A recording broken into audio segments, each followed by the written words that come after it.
passe encore?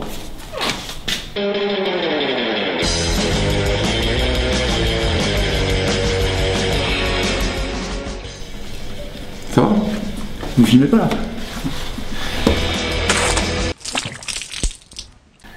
Je suis pas artiste par choix, je suis artiste parce que je sais rien faire d'autre et qu'il n'y a pas grand chose qui m'intéresse. J'ai des potes, c'est super différent. Ils me disent ouais, moi un jour j'arrêterai, machin, j'ai envie de faire des trucs, être utile pour la société, machin, faire. Et moi, je pense que c'est en étant artiste que je suis utile pour la société. Et même si c'est pas le cas, de toute façon, c'est le seul truc que j'aime faire. C'est-à-dire que tous les matins je me lève, j'ai 50 idées différentes d'histoires, de conneries, de machin à raconter. Et je le dis tout le temps, mais pour moi le processus créatif, c'est exactement comme la digestion quoi. C'est-à-dire que ça macère, à un moment donné il faut que ça sorte quoi. Quand faut y aller, faut y aller. Ben ça c'est ma bibliothèque. En fait c'est pas ma bibliothèque parce que c'est ma bibliothèque, elle est dans toute ma baraque. Il y a des bouquins partout ici, il y en a qui traînent là, il y en a dans ma piole, il y en a dans mes chiottes. Mais en gros ici là dans ce petit cube de bois c'est le carré VIP. Voilà. Donc là bah tiens, voilà. Alors un des trucs que j'exhibe le plus c'est forcément Eric Sache. Mon poteau, le futur Réserve des années 2020. Voilà, Jeannot. Ça c'est en plus ça c'est les éditions originales des années 80. Le Zonard des étoiles. Bon ça c'est Margerin. Margerin j'aime bien aussi mais je trouve. Et Kebra. Enfin toutes les aventures de Kebra, ça m'a. Ça en fait c'est.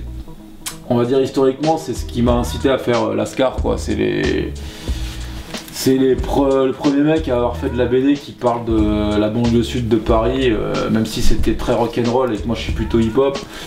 Photo de la favela, mortel. Ça c'est un truc que j'ai trouvé à Angoulême il y a deux piges. Fletcher Hanks, ce mec qui faisait de la BD de merde, mais avec du génie. Et il racontait des histoires de super-héros complètement connes, super premier degré, et même graphiquement je trouve ça excellent quoi. C'est tellement beau que c'est moche, ou inversement quoi. Avant je dessinais beaucoup, maintenant j'écris, mais c'est exactement pareil, et quand j'étais petit c'était déjà la même chose. C'est-à-dire que je me levais le matin, je prenais un crayon, je commençais à dessiner, à l'école je dessinais, on me demandait qu'est-ce que tu veux faire plus tard quand tu seras grand, dessinateur de bande dessinée. J'étais un peu monomaniaque de ce côté-là. Enfin, j'avais des objectifs quoi. À un moment donné, je voulais faire de la BD. Je suis allé avec mes petits crobards voir Carali à l'époque chez Psychopathe. Salut, dessine. Il a bien voulu publier mes 3 premières conneries. Puis finalement, c'est une aventure qui a duré 2-3 piges.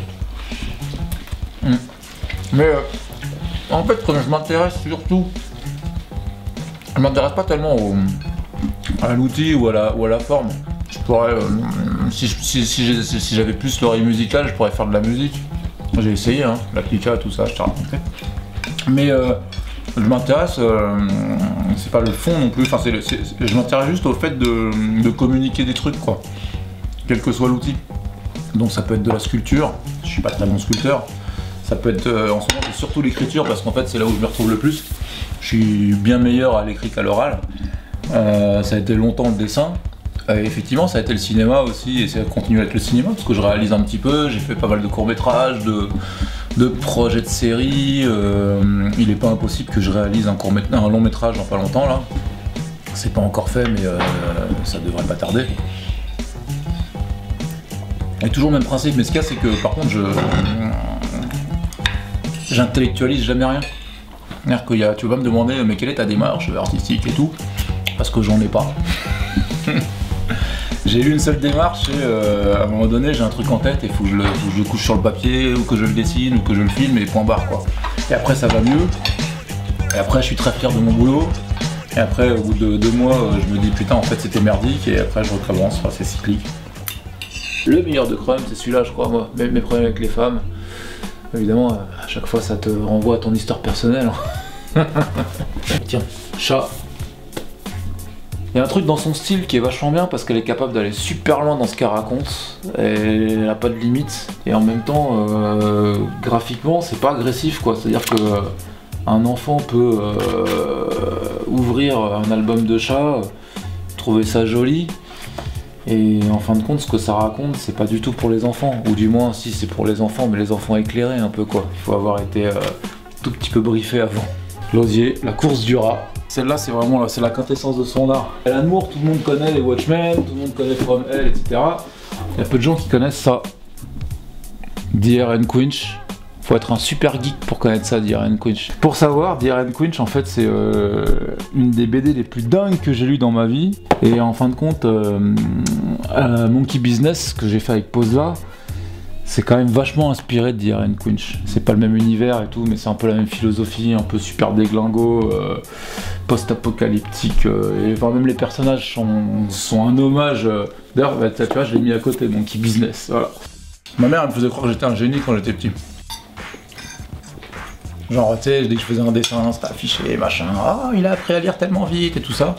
Donc j'ai grandi dans l'idée que j'étais un peu plus doué que les autres, on va dire. Pas un surdoué, parce que malheureusement, j'étais pas un surdoué.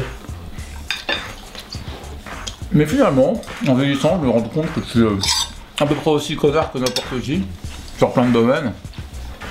Et ça va vachement mieux. Quand j'étais jeune, je suis en train de faire ma psychanalyse là. Par exemple, j'étais persuadé que j'allais devenir une célébrité, mais je le savais quoi, ouais, célébrité. C'était pas mon objectif, c'était mon destin. J'allais devenir un mec célèbre, connu et tout, machin. Et je le recherchais même pas parce que je savais que ça allait venir quoi. J'ai jamais été un connard antipathique en même temps. Jamais, non mais parce que déjà tu dois t'imaginer quand t'étais jeune, il s'était raconté de ouf et tout. Je le disais pas trop. Je faisais preuve de fausse modestie. Et maintenant ça devient de la vraie modestie en vieillissant. Ouais. Tu vois, tous les trucs que je fais depuis plus de 15 ans, c'est toujours des collaborations. Lascar, j'ai fait ça avec mes potes d'enfance, Ismaël, mon cousin Alexis, Peka, les mecs des PCP. C'était mon groupe de graffiti artistes de l'époque. Donc c'était... voilà quoi. Les frères Nicolas, etc. C'est des potes, donc t'as même pas l'impression de bosser en fait. C'est aussi l'intérêt du boulot d'artiste quoi, c'est que tu bosses jamais vraiment, t'es toujours en train de t'éclater. Donc tu bosses jamais vraiment et en même temps t'es tout le temps en train de bosser. Et tu vois, là, j'ai fait Monkey Business avec Posla, c'est un pote en or, c'est que du bonheur de bosser avec lui. À un moment donné, j'ai bossé avec Eric Salch sur La Rage de Vaincre, c'était stylé aussi. Donc y a pas des gens avec qui je préfère bosser. Si je te sortais un nom, ce serait mon ressenti maintenant, mais demain je pourrais te dire ah non finalement je crois que j'ai préféré bosser avec Posla plutôt qu'avec Julien Loïs ou avec Chat, c'est génial. Voilà. À chaque fois c'est une rencontre différente, il n'y a pas de hiérarchie quoi. Mais par contre, c'est le plaisir qui guide la rencontre, essentiellement. Alors soit je prends mon pied à le faire, soit je le fais pas. Villemain. Bon, le meilleur de moi-même qui à mon avis regroupe les meilleures histoires de Villemain, c'est-à-dire les trucs qu'il faisait dans les années 80 avant de devenir connu, qui étaient archi hardcore, c'était des histoires de ouf, beaucoup plus que ce qu'il fait maintenant en fait. Et un mec qu'on connaît vachement moins que Villemain, c'est Piotr, et ça j'adore. Les aventures de Marc Edito, voilà, ça passait dans l'école des savates dans les années 80 et c'est une tuerie. Ça c'est vraiment un des trucs qui m'ont construit en tant que scénariste de BD. Je trouve que ce mec-là Jordi Bernett est un génie en termes de narration, de découpage, etc. C'est du cinéma en fait ce qu'il fait. Apocalypse Nerd, super. Ah tiens, un mec qui est pas forcément très connu mais que je kiffe bien, c'est Planchon, Blaise. Archi bien. Alors ça c'est les 6 Tintins qui vont traumatiser Tintin les Picaros. Le Temple du Soleil, les cigares du Pharaon, les boules de cristal, l'étoile mystérieuse, l'oreille cassée, Squeak the Mouse, de Massimo Mattioli qui est un génie de la bande dessinée italienne. Ouais, enfin c'est le geek movie revisité par Walt Disney mais en mode archi-gore. Une scène de cul avec des chats et des souris. Et je peux te dire que je me suis pignolé là-dessus quand j'étais jeune. Allez, je m'arrête parce que sinon vous allez vous emmerde. Bon, mais sinon, c'est pas mon genre de balancer des infos sur les gens comme ça, ou de dire du mal, mais quand même, il faut que tu saches. Excuse-moi. S'il vous plaît, les chiottes, s'il vous plaît. C'est juste là.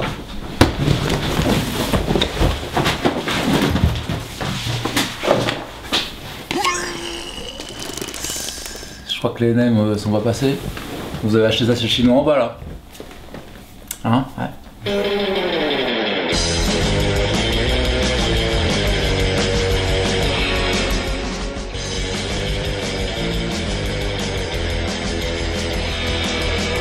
Eh franchement vas-y, Super. j'ai trop kiffé. Ouais, parole, franchement. Très très bonne soirée. À la Zombie.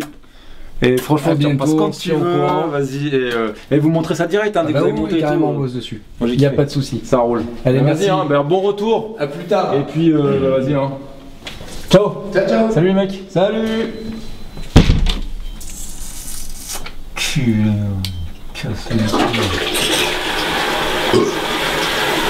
Je suis désolé, les nems, je supporte pas les nems, je déteste les nems. Non, toi tu vas rester toi.